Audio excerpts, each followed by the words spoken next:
Boa tarde, queridos irmãos. Na paz do Senhor Jesus a todos vocês. Louvado seja Deus. Irmãos, eu quero dizer que hoje é um dia muito importante para mim. Sabe por quê? Eu estou completando 67 anos de vida. Dou glória a Deus, dou graças a Deus. Já vivi bastante, né, irmãos? Quantas pessoas que depois de mim já se foram e eu estou aqui completando 67 anos de idade. Graças a Deus por isso, meus irmãos. Cabelinhos brancos, marcas de velhice, né? Graças a Deus. Mas, irmãos, eu gostaria de, nesse vídeo de hoje, contar uma superação na vida de uma pessoa relacionado a segundo casamento. Viu, irmãos? Uma irmã, uma certa vez, aceitou Jesus, uma moça, né? Aceitou Jesus na igreja das Assembleias de Deus. E a Assembleia de Deus perto da minha igreja, Igreja Deus e Amor, da minha congregação. Mas essa irmã, ela gostava muito da gente, ela gostava muito da Igreja Deus e Amor, então ela frequentava muito a nossa igreja. E ela estava sempre ali conosco. Mas essa irmã, ela tinha um filho e daí a pouco ela teve uma outra filha. Mas essa irmã, ela convivia, né, amasiada, né, junto com o marido. Porque o marido dela tinha ficado separado, não é divorciado, mas ele estava separado da esposa, porque a esposa dele pegou as coisas dela e foi embora, ele largou ele, abandonou ele e foi embora. Essa esposa dele abandonou ele porque ele bebia. E depois que a esposa foi embora, ele bebeu mais ainda. E mesmo ele estando ali embriagado com álcool, ele ainda começou a conhecer essa moça e ficaram namorando e depois e ela ficou grávida e eles foram morar junto e ela foi para a igreja e aceitou Jesus. Só que nesse momento que ela aceitou Jesus nas assembleias, ainda o pastor da assembleia falou para ela que não podia batizar ela não podia entrar em comunhão, porque afinal de contas ela estava amigada com um homem casado. E aí, meus irmãos, ela começou a orar para que Deus fizesse a obra na vida deles, né? Melhor dizendo. Irmãos, e depois os dias se passaram, ela ficou sabendo que essa esposa dele, eu não me lembro, eu sei que não é Minas, não. Não sei se é Sul, onde essa esposa dele estava morando. E eu só sei que ela ficou sabendo que essa esposa dele estava na igreja, a Assembleia de Deus, e dias que era uma irmã muito abençoada, tomava conta do ciclo de oração, do grupo de louvor, e era uma irmã que fazia visita, ganhava alma para Jesus, e estava muito bem dentro da igreja.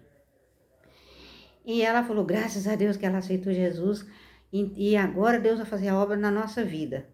Só que ela lutava muito por esse marido, porque ela gostava muito desse marido, ela era apaixonada por esse marido.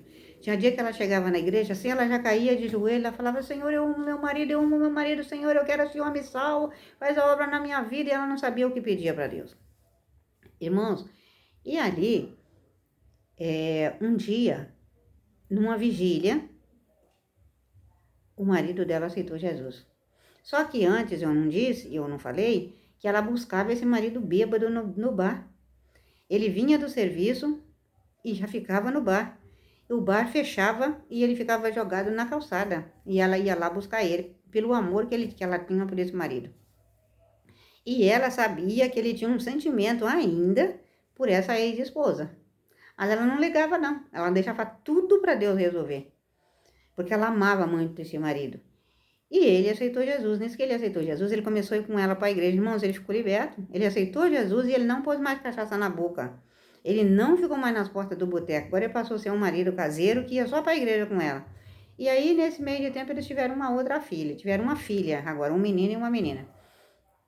Irmãos, e ela sempre orando para que Deus fizesse a obra na vida dele, na vida dela e na vida da ex-esposa dele, porque ela sabia que a ex-esposa dele, e não era ex nada, né? Porque ele não tinha nem divorciado, eles eram casados e nem divorciado tinha, então não era ex, era esposa, é uma bagunça que só Deus para dar vitória, por isso que eu não me opino.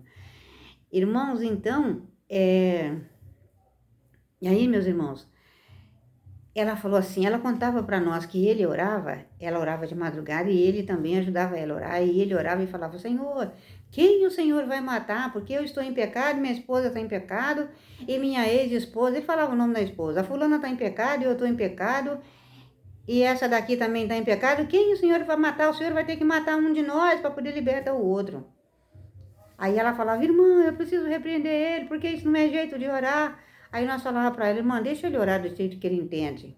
Ele entende assim, deixa ele orar assim. Deus vai fazer a obra, Deus já falou que vai fazer a obra na vida de vocês. A gente não sabe de que jeito, mas que ele é um homem que vai andar do lado a lado com você para fazer a obra de Deus. Não foi você mesmo que falou que Deus falou isso? Então creia, se Deus falou, ele vai cumprir. Irmãos, ela acreditava, ela acreditava, ela acreditava. Aí o que aconteceu? Eles ficaram sabendo que essa esposa dele, lá, né, estava muito doente. Aí ela falou assim que ela orava para que Deus ajudasse ela, porque ela, já que ela era uma mulher de Deus, tudo, ela orava por ela, nada de maldição e tal, né?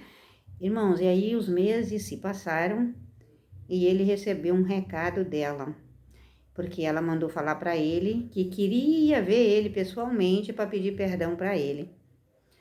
E aí os dois, né, o casal, né, aqui, conversaram e ela falou, não, você vai, eu não vou, mas você vai. E ele foi. E quando ele chegou lá, ela estava muito mal. Ela estava com câncer, né, irmão? Já no estado final. E ela estava muito mal em cima de uma cama, já sendo cuidada por pessoas. Ele falou que ele entrou no quarto onde ela estava, família estava lá. E eles não tiveram filha, ela não tinha filha, essa moça. Então, meus irmãos, ele falou assim que ele conversou com ela pediu perdão para ele, e ele pediu perdão para ela, e ela falou, olha, eu tô pedindo perdão para você porque eu causei muito mal na sua vida, porque eu sei que você sofreu muito com a minha perca, mas eu encontrei um homem melhor do que você, Jesus Cristo na minha vida. E aí ela explicou para ele que ela aceitou Jesus e estava bem, que ela estava orando por ele para que Deus pudesse salvar ele e libertar ele da bebida. Irmãos, e ela falou para ele, ela falou para ele usada por Deus, falou para ele, olha, você cuida daquela mulher, daquela que hoje é a sua mulher, cuida dela, porque aquela mulher é a sua esposa. Eu não era sua esposa, eu não fui preparada para casar com você. Nós casamos por um acaso, porque nós estávamos no mundo, se encontramos, casamos por um acaso. Mas eu nunca fui a sua esposa é ela que Deus preparou para você. Então, cuida dela, que Deus tem uma obra muito grande na sua vida, de vocês dois, até de pastorado, de igreja. E aí falou mais alguma coisa para ele, e eles ali, né, irmãos, comoveram tudo, e ele despediu de todo mundo e veio embora. Na metade do caminho, alguém ligou para ele e falou para ele que ela já tinha partido. E ele chegou em casa, já com a notícia para agora, então, esposa, né, já dizendo que ela havia partido para o Senhor. Irmãos, e depois desse dia, depois desses dias, né, que essa esposa morreu, a outra agora aceitou Jesus não, se batizou, e eles juntos se batizaram, pois vocês acreditam que eles estão cuidando de uma obra? A igreja que eles congregavam, ela tinha saído da Assembleia, ficou congregando numa igreja, sabe, igreja de pessoas assim que, por exemplo, alguém sai de um ministério grande e abre uma igreja para si. A igreja que ela congrega é assim, abre uma igreja para si, mas faz tudo direitinho, e tem alguns membros ali que congrega, a igreja dela é essa, ela tem um pastor que ensina eles tudo bonitinho, não tem, ninguém lá tem vaidade exagerada, ninguém lá, sabe, ninguém lá tem esse negócio, não, eu posso ir pro carnaval que não tem nada demais, não, a igreja deles não é assim, é uma igreja que está preparando para morar no céu, irmãos. E ele toma conta de uma outra igreja, esse pastor arrumou ali, né, porque eles fazem assim, eu tenho aqui um salão, vou preparar mais um salão ali, preparar alguém para tomar conta, é assim, não é aquele ministério que tem que é registrado, coisa e tal e tal e tal, mas eles estão servindo a Deus, isso é o importante. Porque registro no cartório não vai levar ninguém no céu não, né, irmãos? Igreja registrada em cartório, não é igreja registrada em cartório que vai levar ninguém para o céu, é a obediência ao Senhor. Irmãos, é muito lindo. Quando eu encontrei ela, já faz uns meses que eu encontrei ela, Irmãos, mas ela me contava isso, ela chorava. Eu já sabia dessa parte, né? Mas ela chorava, ela falava, irmã, quando eu vou tomar ceia, mas no dia da Santa Ceia eu choro. Eu choro. Quando eu vejo meu marido ministrando a palavra de Deus e pessoas assim ouvindo a palavra de Deus, pessoas aceitando Jesus e pessoas sendo libertas, eu choro. Eu falei, vale a pena perseverar, porque Deus falou para você que ele ia fazer a obra e ele fez. O que que ele fez? Ele tomou a outra mulher para si e ela falou para ele isso. Eu estava esquecendo dessa parte. Na conversa que a irmã me contou, que essa esposa teve essa conversa com o marido, né? E falou assim para ele que Deus estava tomando ela para dar liberdade para ele servir a Deus. Eu estou tomando minha serva para libertar vocês dois para vocês me servirem. Amém, meus irmãos? Fique com Deus. Eu espero que vocês tenham entendido, porque eu me atrapalhei bastante aqui, porque não é uma coisa que aconteceu, assim, de eu olhar e ver. É algo que pessoas, que ela me contou. Amém, irmãos? Eu acompanhei a trajetória dela, mas no começo, quando ela estava chorando para Deus fazer a obra, mas aquela parte da esposa lá, e o batismo dela, e a convivência dela agora com o pastor dela, eu não vi. Ela me contou. Amém? Por isso que eu atrapalhei um pouquinho. Mas os irmãos fiquem com Deus e a paz do Senhor Jesus. Eu espero ter esse testemunho atingir aí o coração dos irmãos. Fique com Deus e a paz do Senhor Jesus. Parabéns para mim.